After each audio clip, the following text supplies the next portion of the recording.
Hey, Sean, thank you so much for being here today. We're so grateful that we get to interview you. I would love if you could introduce yourself. My name is Sean Bridges. I'm the author of a new novel coming out this November entitled Gunbarrel Highway. It's being published by the Wild Rose Press. I have a couple other novels out that I self-published. This is my first professionally published novel. I do audio productions through Audible Parade. I was a Stephen King dollar baby for that. We got to do one of his short stories and bring that to life. I'm a screenwriter. Actually, I just won a screenwriting award at the San Antonio Film Festival 2 weeks ago. So I had to go up on stage and give a speech, which I wasn't prepared for. And all I saw were blurry lights. People said I sounded great. So I thought I did. I felt like a tool, but it was kind of fun. That was just to kind of have to do that. But yeah, so it's a cross section of a lot of different things. I like to be creative and do different things. Amazing. Well, congratulations on that. I would love if you could tell us what your book's about. Gunbarrel Highway. This one is kind of an everyday man in an extraordinary situation. I tend to write suspense thrillers. It's about a man who gets involved into a car crash, and he. Hold on, my border collie's barking. Man who gets involved in a car crash, and he, the woman in the other car dies. She's the wife of a politician. The politician uses that to put a bounty out on him, and they're kind of like he's being chased, and everybody in the Lone Star State is out for blood trying to find the guy. So What inspired you to write your book? this one initially was a screenplay, actually, and I didn't get it right. I felt like I had the first act, but it kind of meandered the second or third, and I put it in a drawer and forgot about it. And then years later, I was moving and I found it, and I thought there were some pieces there that maybe I could salvage. And I had written a novel previously, and I thought, let me attempt it and see if this could maybe work as a book. And it really kind of fit in that world really well. So I was really happy to bring it to life that way. I tend to love suspense thrillers. It's my bread and butter as a screenwriter or a novelist.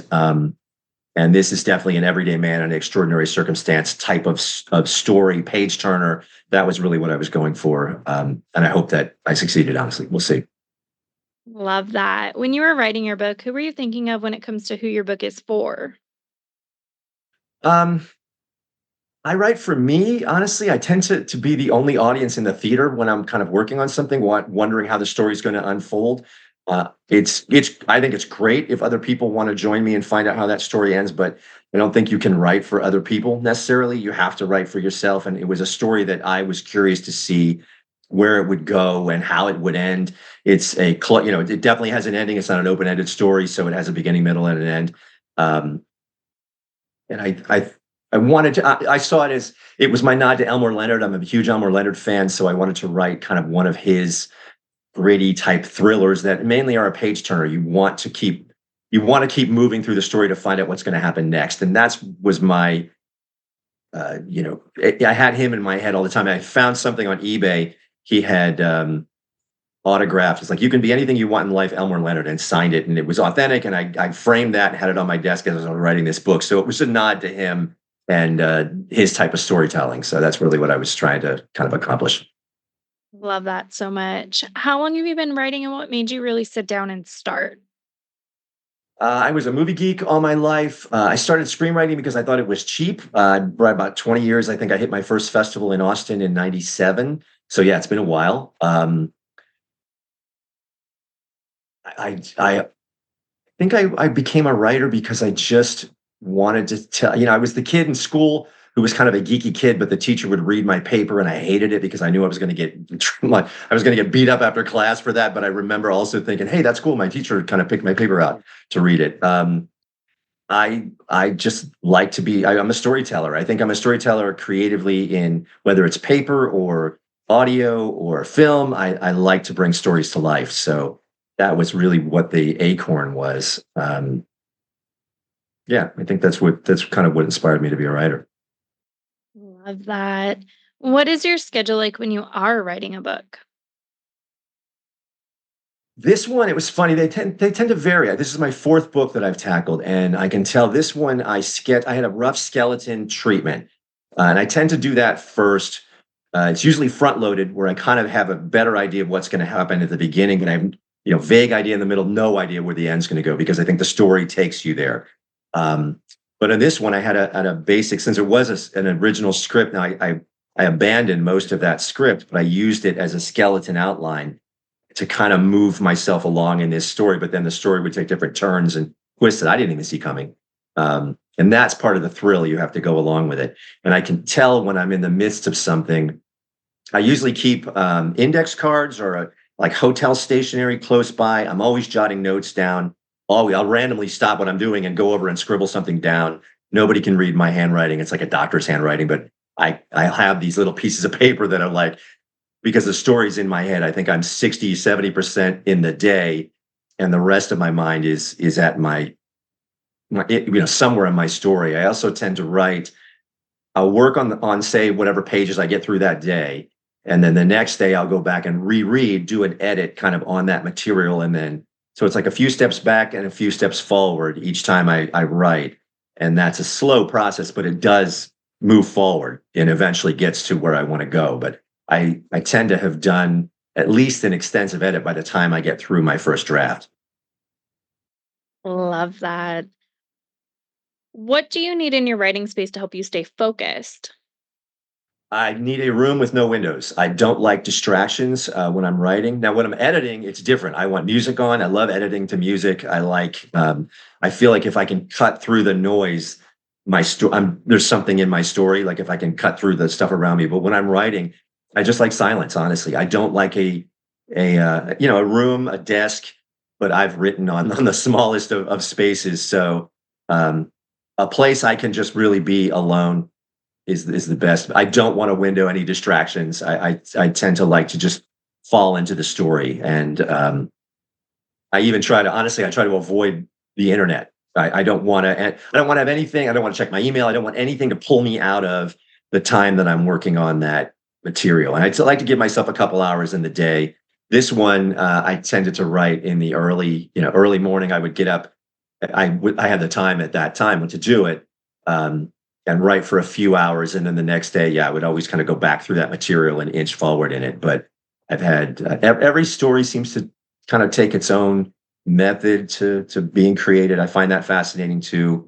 One I did on note cards where I got a big press board with note cards, and I'd write vague ideas and stick them, and so I can kind of outline it that way on a board in front of me.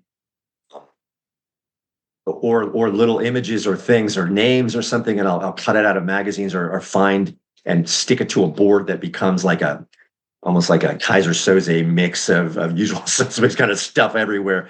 I've done note cards are something that I when I'm in a story, I think note cards and a pen, I can't be without them. Some people use yellow legal pads and stuff, but me, it's a note card and a pen. And then I like to write my first draft on a computer. I usually have it formatted, 25 lines a page, 1 ounce, 1 inch spacing all around, 1 inch margins on the paragraph. And I like to write it that way. I know it won't be my end draft, but I'd like to see it kind of evolve that way, even though I've sketched out ideas or a treatment on note cards or yellow legal pads or whatever. It's, I got a lot of loose papers around, but I like to. Some people I know will handwrite their first draft, and I've tried that and done that, but I'm finding myself that I like to work on a computer and edit as I go. Love that. What is your favorite writing snack and drink? Water, ice cold ice water. I can't get enough of it. That's my thing. Snack, potato chips and pretzels, but I tend not to eat that a lot when I'm working. Maybe I like granola bars or bar shaped food. It sounds weird, but yeah, that kind of thing, like a sweet and sour nut bar that Costco has. I'll have those around, but I don't like a lot of distractions or things that will pull me out of what I'm doing. So I find that now editing's a whole different story. I don't eat a lot when I'm editing, but I definitely have music and noise around and sunlight and things like that. But when I'm in the middle of something, I don't really want a lot of other things that can pull me away from what I'm when I'm working, I guess. Love that. What type of books do you personally enjoy reading? Right now, I mean, I'm in an Elmore Leonard kick. Stephen King taught me to learn to love to read. Um, I always kind of give a nod to him. I'm a big Richard Bachman fan to the point where like I'm collecting first edition Richard Bachman paperbacks, which are insane to find. I've got I've got the British and the American versions. It's a rabbit hole I went down that I literally have been spending a while tracking these editions. And I'm not a kind of collector guy, but I wanted first edition Richard Bachman books. It's a weird thing. Through him, I discovered Richard Matheson, a big Richard Matheson fan. Rod Serling, I'm a big Twilight Zone guy. I won an award at the Nicholl Fellowship, which is by the Academy Awards do it. And that was my biggest screenwriting award. And to go out there, and it was a nod to Rod Serling. So he kind of taught me how to tell a story, really. Right now, Joe Lansdale is a Texas writer that I love because he has no censor button. And he kind of taught me to do that. Like I believe characters, even if they're disgusting and depraved, they don't see themselves as that. And you, as a writer, have to kind of go where your characters are taking you, even if you wouldn't have anything to do with that person. And I kind of learned that from Joe Lansdale, because if you read his stuff, I mean, that man will go down some places I can't even imagine. And he's a really nice guy. So you can't equate the author with the characters, but he did teach me that, writers should not have a censor button. The characters should speak their mind, even if it's nothing you want to hear. But right now I'm in a big Elmore Leonard kick, and he died a few years ago. So I'm literally stretching out his material to savor, because I know there's nothing more coming. I just finished Unknown Man 89, I think it is. And I'm reading his first book, The Bounty Hunters. I think it's Elmore Leonard's first novel he ever published. So I just found that like a 1980s paperback on eBay. That's the next one I'm diving into. And the last, Blaze was a Richard Bachman book, one of the last Richard Bachman book Stephen King published a couple of years ago. I finally sat down and read that and loved it. Kind of a twisted Of Mice and Men story. And it's just... there's certain authors I'll go back to, reread, I'm comfortable with. And those are probably authors that in my head right now that jump out at me. Love that. Are there any books or authors that inspired you to become a writer? Stephen King. I mean, I got to go back. It's weird, but I mean, when I got to be a dollar baby, I felt like I won the golden ticket. And to take one of his stories that I read as a high school student and get to break down, and we turned it into an audio production during COVID. So we recorded it, and I cut it together, and it went on the festival circuit, won a bunch of awards. But to actually legally play with one of his stories and do anything I wanted to with it, it was probably my best writing moment I've ever had. I still flash back to that. I printed it out. I treated every word like gospel, and just looked at how he structured that story in the 70s, and then tried to tell a modern take on it. And it's out there on audibleparade.com on my website. You can find links to it. The trailer's out there, but it's probably a piece I'm really proud of. But he taught me to learn to love to read. And through him, I discovered other authors. So he's definitely my guy that inspired me. And then I think I went from him to Richard Linklater to Hunter S. Thompson for a period. I remember devouring some of his works in my early 20s. Rod Serling is a guy I really respect as a writer and a producer and a narrator. But first and foremost as a writer. I'd say that kind of core. I think Stephen King, Richard Matheson, Rod Serling were guys that just deeply inspired me to start. Hunter S. Thompson, Joe Lansdale, Cormac McCarthy, No Country for Old Men is just an amazing book. I think the Coen brothers, when they won the award, said they didn't deserve it because they just basically copied the book and just put, and it was originally a screenplay. I was fascinated by that he couldn't get made in Hollywood, so he turned it into a novel. And I find that some of my scripts that didn't, spark or got stuck in producer, development hell or all the things that you deal with with Hollywood, I'm now that I have a home for published work, I can turn into books, or some fit well as screenplays, but others I'm discovering, I think maybe I was trying to write a book and didn't, this was before I even started writing novels, that maybe this would actually work better as a novel. Love that. What books did you grow up reading? Did you have an all-time favorite?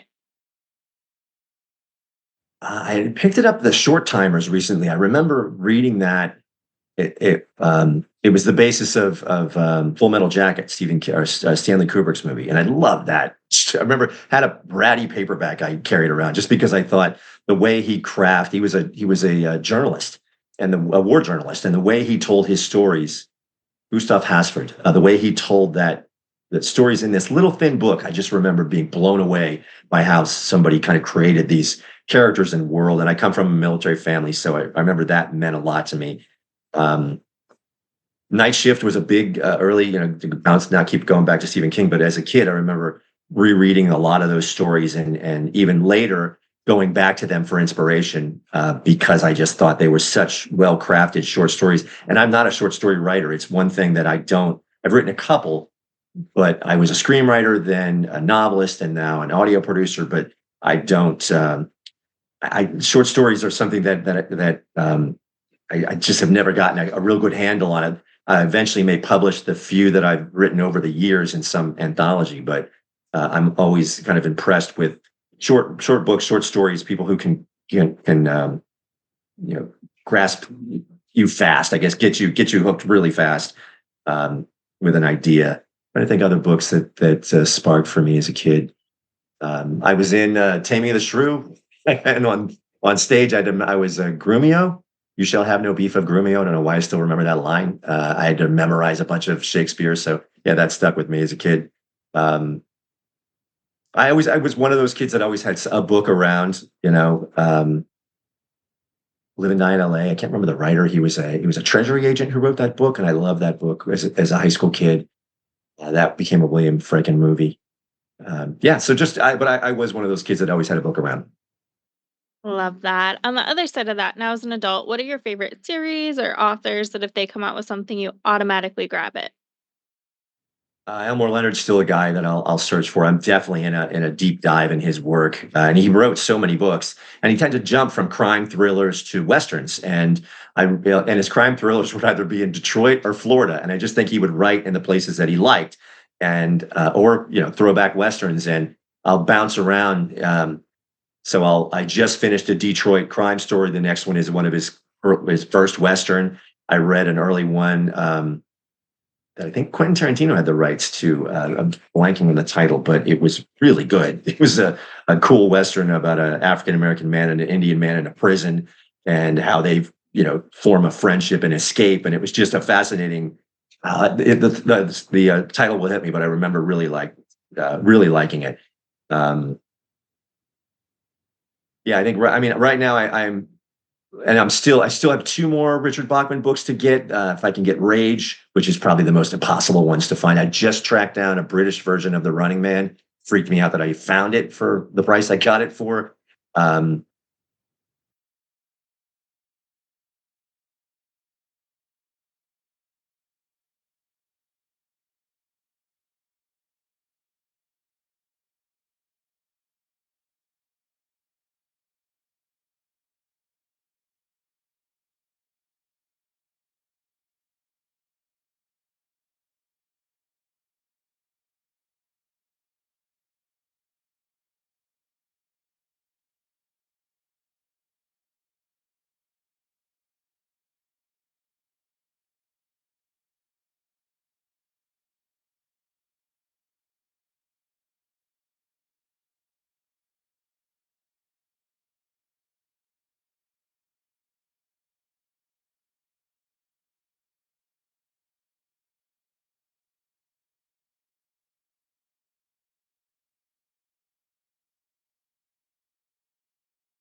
Love it.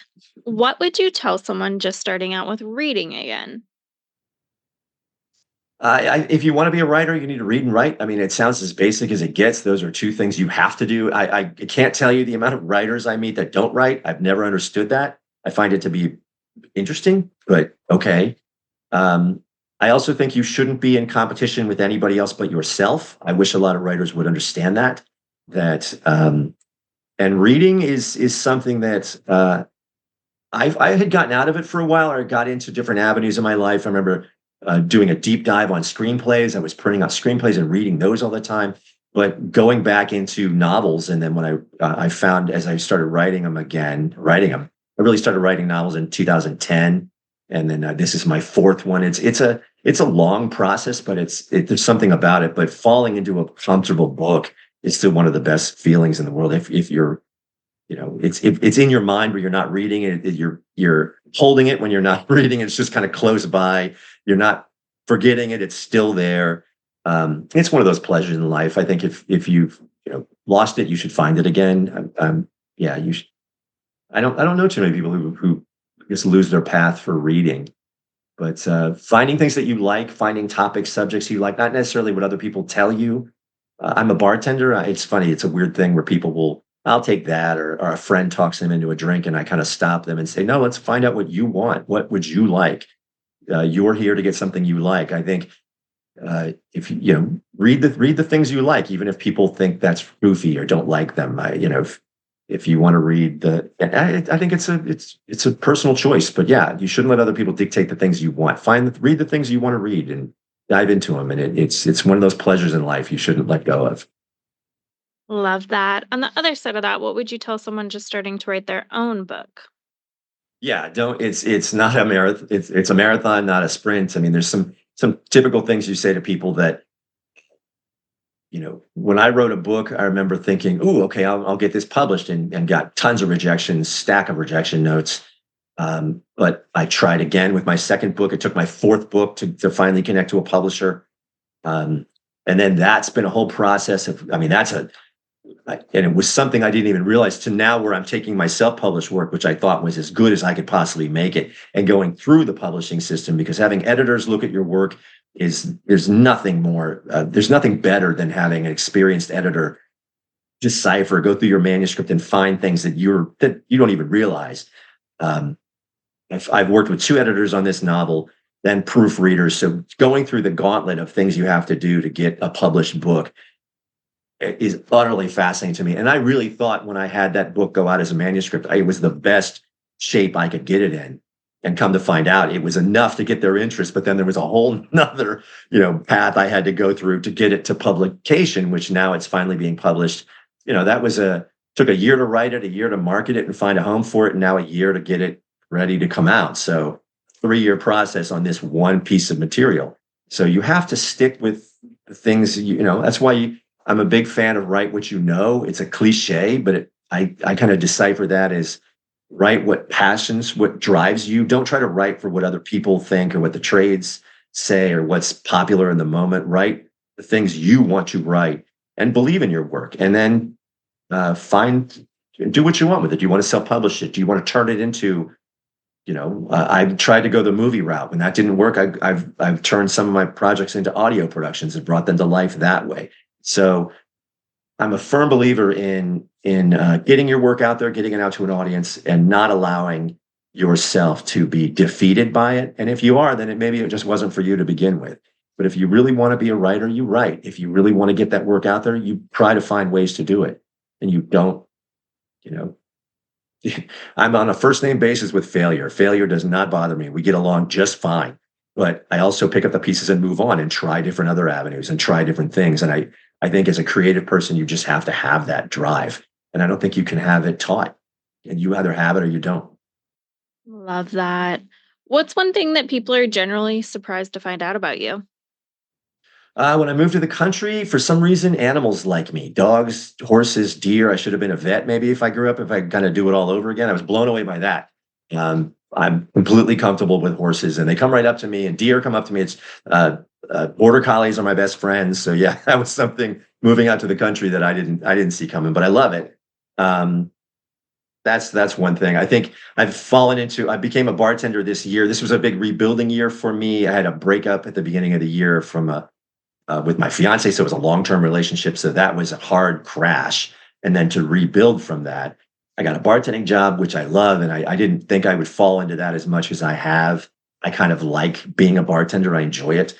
I work as a bartender at a whiskey distillery in the Hill Country in Texas. which is probably like a stamp in my Texas passport. Like that seems very Texan to me, but I love it. I have the best time with people and just kind of working a bar and all the things you have to do to make it a pleasant experience. I find I really enjoy it. So I didn't see that coming either. That's been a new revelation for me this year. And it's a great place for story material. I mean, a lot of this, I'll find myself, I'll hear something, somebody say something, I'll go over and write it down. So just so I won't forget it, because I'm like, oh, that was now I have a bunch of loose papers that don't mean a thing that I'm like, oh, it was lines from Barflies or weird things I heard in the bar and that I just kind of jot down. I'm finding myself doing that now. And it's all story material. If you're a writer, everything's fair game. I look at it that way. Like I'll always pull stuff from real life or file things away in my head because I'm like, oh, I'll use that someday. I'm sure this relationship breakup will somehow be some kind of fodder in something I write down the road. Everything is fair game. I look at it that way. Love that. Is there anything you would like to say or add? No, I appreciate this. I like talking about the craft of writing. I like talking to other creative people. I find that to be extremely interesting. I think if you want to tell stories, you really need to find ways to do it, whether it's writing novels or screenplays or audio productions or movies. Or that was fascinating being at the film festival recently, connecting with all these other creatives doing their own projects, doing their own things. I find I'm most comfortable in a group of people who are talented in their own rights. And I also know my strengths and weaknesses. I'm a lousy cameraman. I'm a lousy editor, but I can connect with those people. And I love that about creative abilities. And I think writing is just another tool in the tool in the chest, I guess. Yeah, that's a good way to put it. Love And thank you for that. this. I appreciate talking to you and your audience. So I appreciate the interview. Yeah. Where's the best place for readers to find your books? I know some readers love signed copies. Is that an option and the best place to connect with you? This one's going to come out as a paperback, an ebook, and an audiobook. Drops on November 20th. It will be in bookstores. It will be available online through the Wild Rose Press. My website, audibleparade.com, has updates on audio project. We've got a new audio project called Parasite Zero coming out next year. It's like a giant audio book. I think we're going to release the first 10 chapters, which is probably two and plus hours in the early part of 2025. But yeah, Gunbarrel Highway releases through this New York publisher in November. I haven't got a pre-release link yet. It's still early, but I know it's coming out in September, and I would look for it. Maybe there'll be a link on this interview when it comes out, so it might be there. But yeah, I hope you enjoy it. The early copies, the early reviews I'm getting are positive, so that's good. People seem to like it. Amazing. Well, thank you so much for being on. We'll be sure to drop those links in the show notes. That way everyone can find you. And again, thank you so much. Oh, my pleasure. Take care.